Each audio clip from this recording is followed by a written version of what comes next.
We are starting a new topic, hydrology.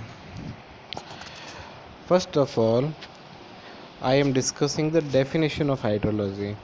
Hydrology क्या होती है इसके बारे में पहले थोड़ा सा ब्रीफ आउट करते हैं.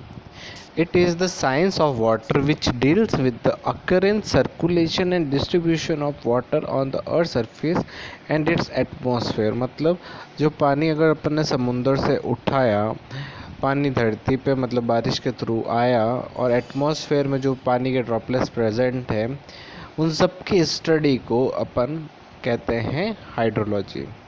फिर आता है हाइड्रोलॉजिकल साइकिल. हाइड्रोलॉजिकल साइकिल क्या होता है? It is a cycle in which water moves from one phase to another phase having different residence time in each phase. आया समझ? फिर इसके बारे में अपन पढ़ते हैं कि पानी मतलब क्या बोलते हैं, प्रिसिपिटेशन और इवेपोरेशन क्या होता है. प्रिसिपिटेशन होता है पानी मतलब अगर किसी फॉर्म में एटमॉस्फेयर से ग्राउंड में आ रहा है तो उसे प्रेसिपिटेशन बोलेंगे, और इवेपोरेशन बोलेंगे पानी जैसे धरती पे पड़ा है मतलब क्या बोलता है तो उससे ऊपर आकाश में कैसे जाएगा, तो वो उसको इवेपोरेशन बोल सकते हैं. In ocean phase evaporation is more than precipitation approx 9%, whereas the land mass precipitation is more than where in land mass the precipitation is more than evaporation. अब पढ़ते हैं रेसिडेंस टाइम क्या होता है. This is the time taken by a particle of water in crossing one particular phase of hydrological cycle. Residence time T R equals to V upon Q. V होता है volume और Q is equals to total discharge. फिर पढ़ते हैं अपन catchment area. Catchment area दो ridge या water divide ऐसे बोल सकते हैं. अगर दो पहाड़ी है उन दोनों के बीच में जब पानी इकट्ठा होता है, या बोल सकते हो जब दो अप स्ट्रीम साइड से डाउन स्ट्रीम साइड की तरफ पानी इकट्ठा होता है, तो उस टोटल एरिया में जहाँ पानी इकट्ठा हो रहा है उसे कैचमेंट एरिया बोलेंगे. तो अब कैचमेंट एरिया की डेफिनेशन पढ़ते हैं. The area draining into a river और a stream is called catchment area of a stream at the given location. This catchment area is also referred to as a watershed area. अब पढ़ते हैं अपन ridge क्या होता है. Ridge it is a line which demarcates one catchment area from its neighbouring catchment area. मतलब दो catchment area को जो डिवाइड करती है उसे अपन रिज बोलेंगे, या वाटर डिवाइड बोलेंगे, या डिवाइड बोलेंगे. In British English it is also called watershed line. तो जो एकदम जो जिस चीज़ को मतलब दो कैचमेंट एरिया को डिवाइड करता है उसको ब्रिटिश इंग्लिश में क्या बोलेंगे? Watershed line. अब वाटर बजट इक्वेशन क्या होती है? वाटर बजट इक्वेशन सिंपल सीधा सा समझ सकते हो तो mass inflow minus mass outflow is equals to total storage. मतलब अगर कई डैम में पानी इकट्ठा हुआ, उसमें कितना पानी आ रहा है बारिश के थ्रू और कितना मतलब वापस जा रहा है, तो जो बचा हुआ पानी होगा वो स्टोरेज होगा. तो इसका एक तरह से समझ सकते हो mass inflow minus mass outflow is equals to total storage. Application to engineering problem in hydrology. In hydrology, we apply scientific knowledge and mathematical principle to solve water-related problems in society. Problem of quantity and availability. Mathematical model of all hydrological phenomena are made. They may be concerned with finding water supply for the cities or irrigating farms, or controlling river flooding or soil erosion. Or they may work in the environmental protection, preventing or cleaning up population or locating sites for safe disposal hazardous waste. मतलब ये वाली चीज़ है अपन के application engineering problems. मतलब कहीं पर पानी supply करना है, कैसे बारिश की कैलकुलेशन करनी है, वो सब कुछ इंजीनियरिंग रेस्पेक्ट में, अपने सिविल इंजीनियरिंग रेस्पेक्ट में वो कितना काम की हाइड्रोलॉजी चीज़ है वो उसके बारे में बताया गया है. फिर है application of engineering hydrology. First है hydrology is use to find out maximum probable flood at proposed site. Example dams. मतलब अगर हाइड्रोलॉजी से अपन ये बता सकते हैं कि कहाँ पर फ्लड की चांसेस ज़्यादा है वहाँ डैम बना सकते हैं. सेकेंड है the variation of water production from catchment can be calculated and describe by the hydrology. Third है engineering hydrology enable us to find out the relationship between a catchment surface water and the groundwater resources. Fourth है the expected flood flows over a spillway at a high culvert or in a urban storage drainage system can be known by this very subject. It helps us to know the required reservoir capacity to ensure adequate waste for irrigation or municipal water supply in drought conditions.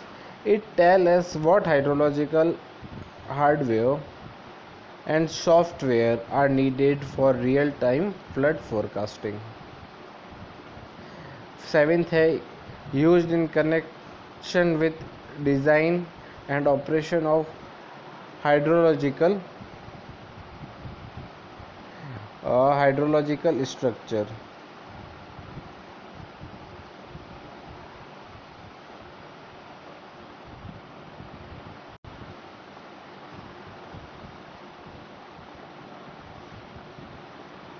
Eighth है used in prediction of flood over spillway at a high culvert or in an urban storm drainage.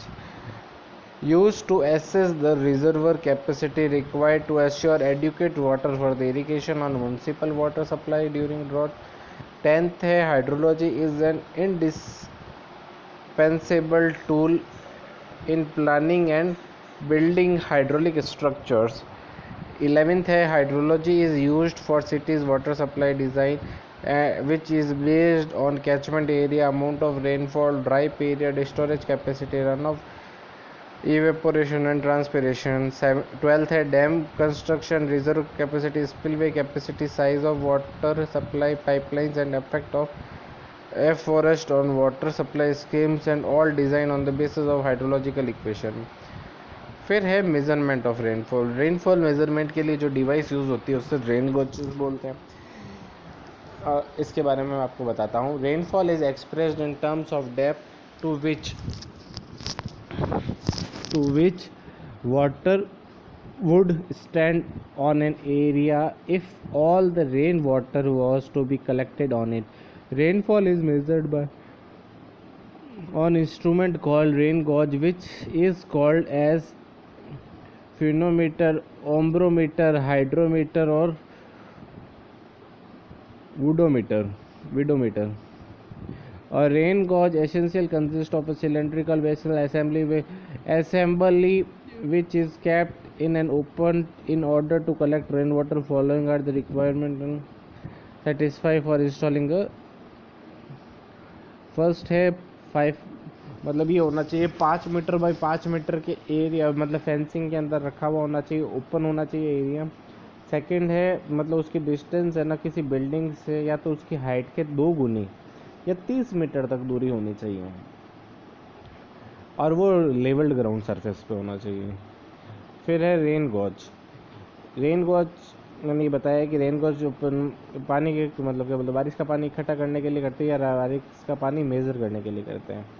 First है non recording type rain gauge. इसकी मतलब ऊपर वाले का dia रहेगा 127 mm, जो funnel है इसके ऊपर फनल लगता है. और अपने यहाँ पर साइमंस रेन गॉज यूज़ होता है इंडिया के अंदर, जिसका मैंने बताया 5 इंचेस तक होता है. और दूसरा है recording type rain gauge. Recording type rain gauge के अंदर क्या होता है, हमने नेचुरल टाइप या फ्लोट टाइप रेन गॉज बोल सकते हैं. इंडिया के अंदर floating type rain gauge use होता है. Latest improvement in rain gauge technology is as follows.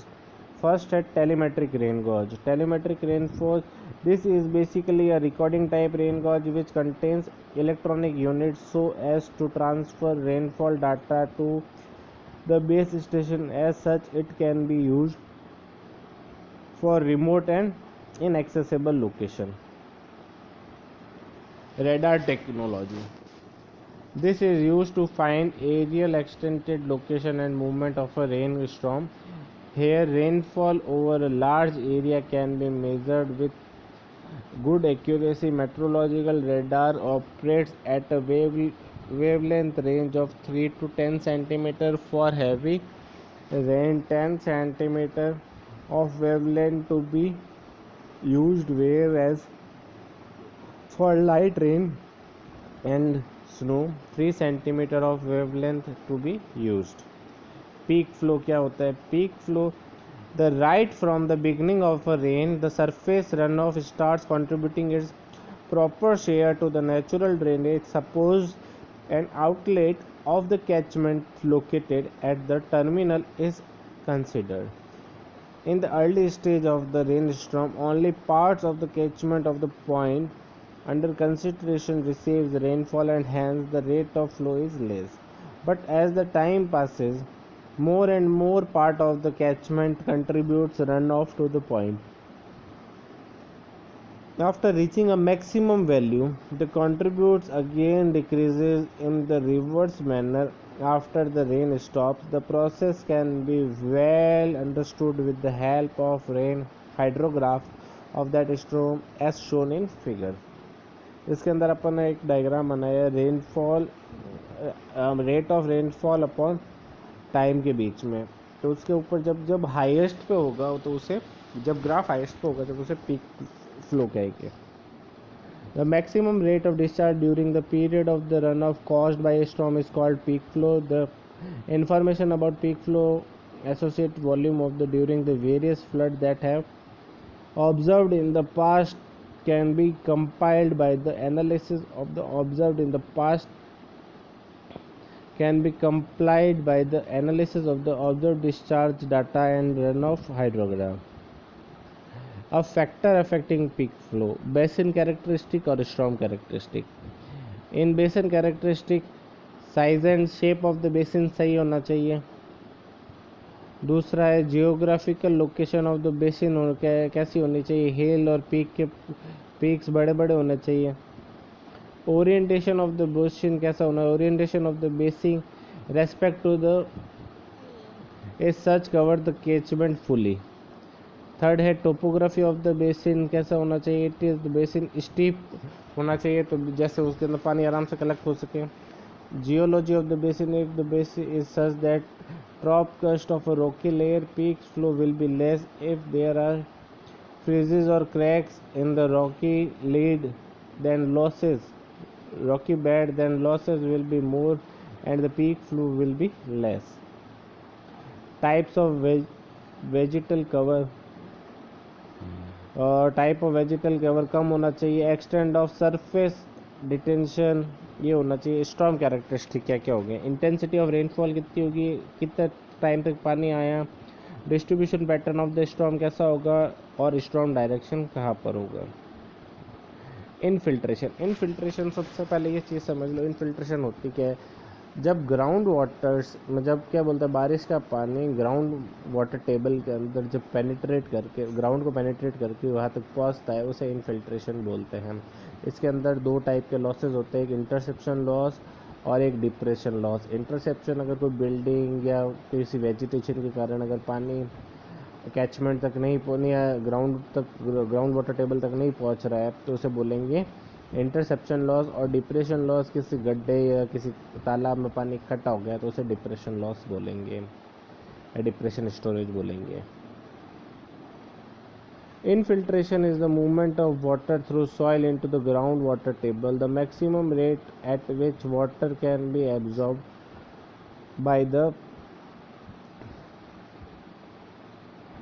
by the maximum water can be absorbed by the soil is called infiltration capacity. This capacity is maximum at the beginning of the storm and is gradually decreases so as to attain a constant value. फिर है infiltration index, दो type के होते हैं, phi index और W index. Phi index क्या होता है, this is the average rainfall above which rainfall volume is equal to run off volume. इसके अंदर क्या होगा, रेनफॉल वॉल्यूम और रन ऑफ वॉल्यूम दोनों इक्वल होंगे एवरेज वॉल्यूम से. फिर डब्ल्यू इंडेक्स होता है, it is the average infiltration rate during which whole period of the storm. मतलब उसके टोटल पीरियड को अपन मान लिए. एक नीचे क्वेश्चन दिया हुआ है, क्वेश्चन के अंदर अपने पास दिया हुआ है बारिश कितने mm हुई, कितने सेंटीमीटर हुई और उसकी रन ऑफ कितना रहा, डायरेक्ट रन ऑफ कितना रहा, और एक टाइम दिया हुआ है, टाइम और इंक्रीमेंटल रेनफॉल में. सबसे पहले ग्राफ बना देना है इसका. फिर अपन को W निकालना है। W निकालने के लिए अपन को लॉसेस कंसिडर्ड नहीं करना है, पहले विदाउट लॉसेस कंसिडरेशन के करना है। तो P अपने पास दिया हुआ है 10 प्रिसिपिटेशन, Q दिया हुआ है डिस्चार्ज मतलब रन ऑफ दिया हुआ है 5.8 और टाइम दिया हुआ है 8 घंटे, टोटल 8 घंटे दिखे हुए होंगे टेबल के अंदर, देख लेना। तो उससे आंसर आया 0.525 centimetre per hour. Phi is greater than equals to W। फिर है अपने पास, इसको क्या है, अपन को इन दोनों के या तो बराबर मानना है या तो अपन ग्रेटर देन इक्वल्स टू एक और बराबर मान के चलते हैं। तो जब बराबर माना तो अपन एक लाइन खींच देंगे। अब लाइन के जो भी नीचे आएगा उसे अपन लॉस की तरह कंसिडर करेंगे। तो अब फाई के अंदर अपन फाई इंडेक्स निकालना है तो लॉस की तरह कंसिडर करेंगे। तो सबसे पहले P माइनस Q तो एज इट इज़ रखना है जैसे पहले वो W में रखा था। फिर माइनस 0.4 इंटू 1, 0.4 इंटू 1 ये इसलिए किया 1 क्योंकि 1 उसके एक आर के पीरियड में 0.4 की रेनफॉल इंटेंसिटी है और वो 0.5 भी नीचे है। तो एक आर के अंदर 0.5 को मल्टीप्लाई करके डिवाइडेड बाय 8, फिर 2 घंटे अगर हटा दिए हैं, 2 घंटे का डाटा हटा दिया है तो 2 घंटे यहाँ पर भी हटाने पड़ेंगे, -1 कर देंगे। तो इससे अपन के फाई इंडेक्स आ जाएगा। ऐसे ही दूसरा क्वेश्चन करना है। फिर आएगा run of. It is defined as the following away of precipitation catchment area. It can broadly classified into 2 categories: direct runoff और base flow। अब इसके अंदर इस डायग्राम के अंदर अपन को पता चल रहा है कि डायरेक्ट रन ऑफ और बेस फ्लो क्या हो रहा है। Direct, this is the part of run off which immediately reaches the stream after precipitation. This include the surface run off, prompt interflow and precipitation on the surface. Prompt interflow मतलब एक तरह से ground के अंदर से पानी होकर direct पहुंच के विदाउट वाटर टेबल को टच किए हुए, तो वो अपने उससे बोलेंगे डायरेक्ट रन ऑफ। तो जो बेस के ऊपर से प्रॉम्प्ट इंटरफ्लो से या जो डायरेक्ट पानी बेसिन में पहुंच रहा है उसे अपन बोलेंगे डायरेक्ट रन ऑफ। सेकेंड है base run off. It is the delayed flow which enters the stream essential as the ground water flow.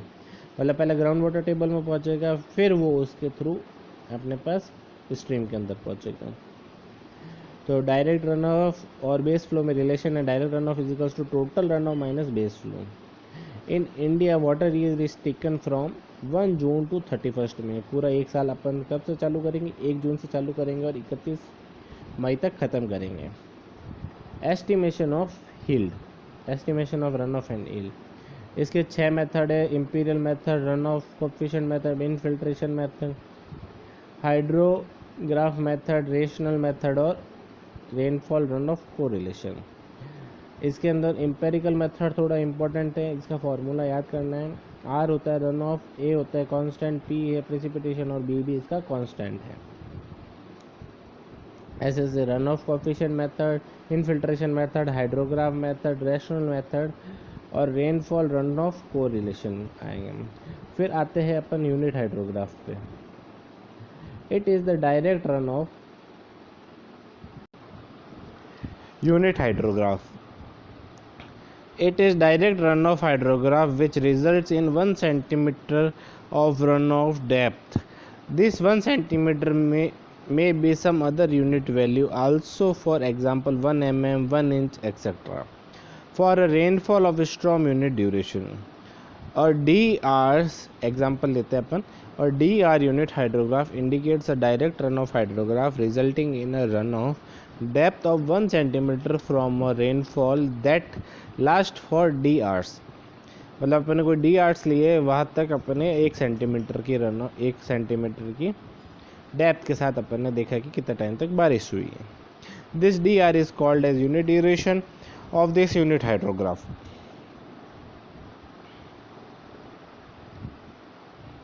Theory of unit hydrograph. The theory of unit hydrograph was developed as Sherman in the year 1932 and has following basic assumption. Time invariance. First assumption है time invariance. According to this assumption, the DRH, direct runoff hydrograph, for a given effective rainfall is always a same in the catchment irrespective of the time when the rainfall. Linear response. This is the single most important assumption in the theory of unit hydrograph. According to this assumption, any change in the input value is proportionally reflected in the output value. Apart from this, there are some implicit assumptions in the theory of unit hydrogram, which are as follows. First है, rainfall is ununiformly distributed over a catchment area. Intensity of excess rainfall is assumed to be constant for the given duration of unit hydrogram. DRs for UH is equals to I intensity of rainfall intensity is equals to 1 by D centimeter per annum. Third है, rainfall is only the runoff is only the rainfall only from the rainfall and not from the snowfall. Application of unit hydrograph. Construction of flood hydrograph, अपन को अगर flood hydrograph बनाना है तो उसके लिए काम आएगा. सेकेंड है construction of flood hydrograph having the different rainfall duration. अपन को एक फ्लड हाइड्रोग्राफ बनाना है, वो पहले वाला था सेम रेनफॉल ड्यूरेशन, यहाँ पर बनाना है डिफरेंट रेनफॉल ड्यूरेशन के लिए. फिर आता है इसके अंदर S curve unit hydrograph. S curve के अंदर एक आता है एस कर्व आता है. This is the hydrograph that is produced if a continuous effective rainfall at constant rate goes on for an indefinite period. This is the this is the hydrograph that is produced if the continuous effective rainfall at constant rate goes for an indefinite period. मतलब कोई constant rate से कितने time तक बारिश चल रही है, वो एस कर्व यूनिट हाइड्रोग्राफ होता है. In order to find the unit hydrograph of the duration follows method are adopted. Following method is adopted. Step first, from the given unit hydrograph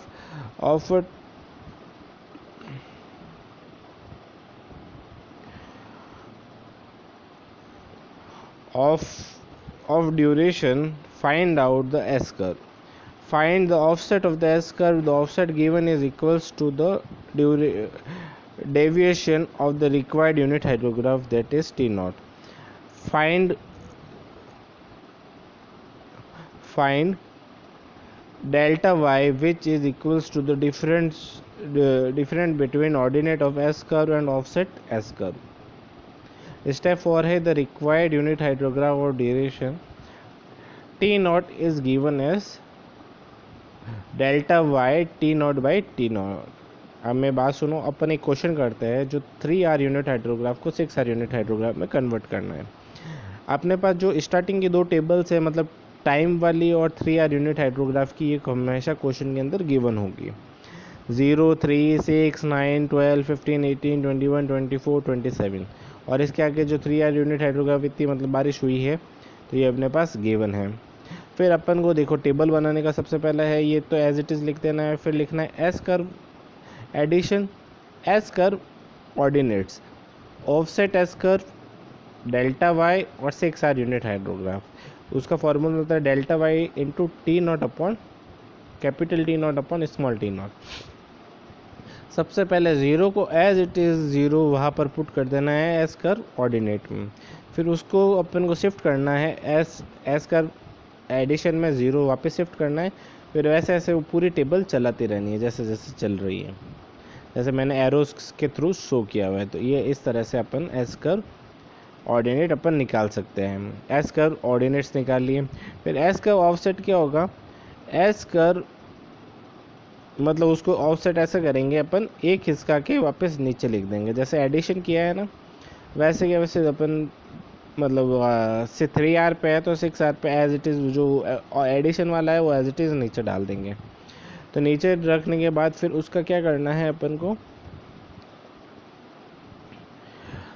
S curve ordinate minus offset S curve को दोनों को minus करोगे, जब जो भी value आएगी वो delta Y आएगी. फिर उसके अंदर अपन ये वाली चीज़ पुट कर सकते हैं. फिर निकालना है synthetic unit hydrograph. In this unit hydrograph it main है ये BTU के पॉइंट ऑफ व्यू से केवल इसकी थ्योरी इंपॉर्टेंट है, इस पर न्यूमेरिकल नहीं आता है. In this unit hydrograph is developed by making use of set empirical equation that can be developed by Snyder in 1938. This suitable for those catchment whose aerial and storm characteristics are not known. This empirical equation is applicable for the catchment in US but can be used for other catchment also with the some slight modification. फिर इसके बारे में अपन ने पूरा describe किया हुआ है कि क्या क्या इसके कंपोनेंट्स होंगे, क्या क्या इसके फार्मूलेज होंगे, इसके क्या क्या ऑर्डिनेट्स होंगे.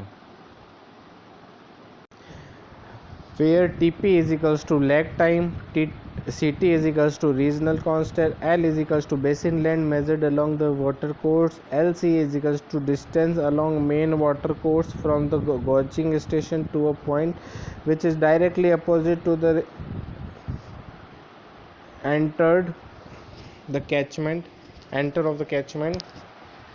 TR is equals to standard duration of rainfall, TP dash is equals to modified lag time, TP is equals to lag time, TR is equals to non-standard rainfall duration, CP is equals to region constant और TB is equals to base time. फिर है flood hydrograph और storm hydrograph. Flood hydrograph और storm hydrograph क्या होता है? Flood hydrograph और storm hydrograph है. A storm hydrograph is a way of displaying how the discharge of a river can change over time in a response to a rainfall event. The discharge of a river is just the amount of water passing a certain point every second and is calculated by multiplying the cross section area of the river by its velocity. अब जैसे अपन ने S curve unit hydrograph में अपन ने 3 से 4 में convert किया था, ऐसे 3 से 6 में कन्वर्ट किया था, ऐसे कैसे इसके अंदर भी अपन कन्वर्ट करेंगे. तो ये आगे क्वेश्चन के अंदर अपन ने दिया हुआ है. तो इसके अंदर पहले ये देखो, ये न्यूमेरिकल सॉल्व किया हुआ है, इसकी सारी वैल्यूज़ अपन को देखनी है, फिर उस हिसाब से आगे ये न्यूमेरिकल सॉल्व होगा.